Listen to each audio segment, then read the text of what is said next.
इथून हा रस्ता जो आहे तो वारसोळीकडे जातो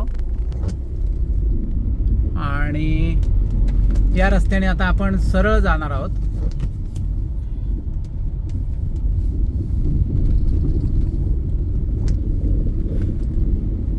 एवढ्या वेळात फक्त एखादीच गाडी मला क्रॉस झाली आहे, कारण या रस्त्याला कोणत्याही प्रकारची वाहतूक दिसत नाही आहे. छान रस्ता आहे, आजूबाजूला गर्द हिरवी वनराई आहे, गवत हिरवगार रस्त्याच्या कडेने दिसतंय आणि त्याच्यातून आपण चाललेलो आहोत.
मित्रांनो, हा जो परिसर आहे याच्यामध्ये गर्दीचं प्रदूषण अजून झालेलं नाही आहे.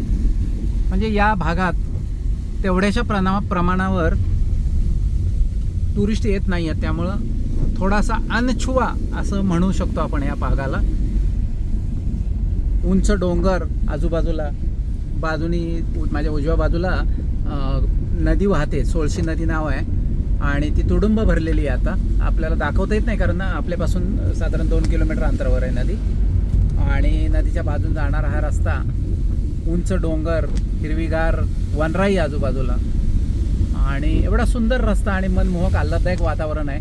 पावसाची उघडी चालू आहे, थोडं येऊन जाऊन पाऊस असल्यामुळं आपल्याला हे शूट करता येतं आहे आणि त्याचा आस्वाद घेता येतो आहे. एका साईडला भात शेती आहे पहा मित्रांनो. ही भात शेती नुकतीच भाताची लागण झालेली आहे, ज्याला लावणी म्हणतात, ती झालेली आहे. रस्ता काही ठिकाणी थोडाफार खड्डे असलेला आहे. अर्थात तो महाराष्ट्रातील सर्वच रोडप्रमाणे तोही खड्डे मुक्त नाही आहे, तर खड्डे युक्त रस्ता आहे.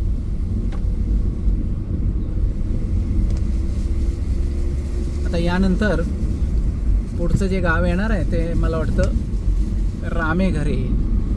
रामेघर नावाचं गाव आहे.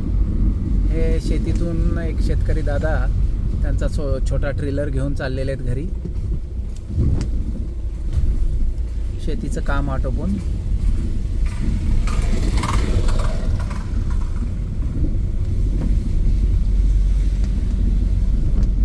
हे रामेघर नावाचं गाव आहे. गावात जायला इकडून रस्ता आहे, इथून वरती गावात जाता येतं. आपण तिकडे न जाता सरळ याच रस्त्याने असेच पुढे जाणार आहोत. आता यानंतर जे येणारं गाव आहे त्याचं नाव वाकी आहे.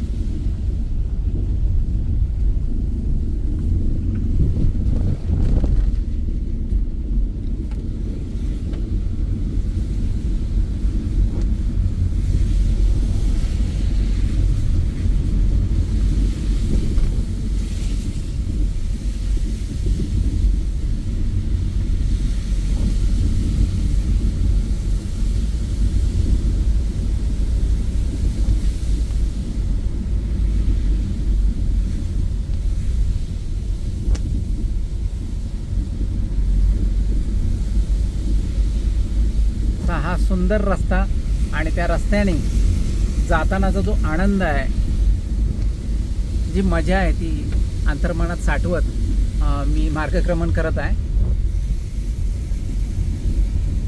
पाऊस उघडल्यामुळं आणि मला वाटतं जेवढं मला लवकर जाता येईल तेवढं मला जास्त शूट करता येईल, कारण थोड्याच वेळात अंधार होण्याची शक्यता आहे. त्यामुळं मला जास्तीत जास्त अंतर फटाफट कापून मला बामणोलीचा जो घाट आहे, जो कासला जाणारा रोड आहे, त्या घाटापर्यंत पोहोचायचा आहे. संध्याकाळची वेळ आहे आणि ही जनावरं जंगलातून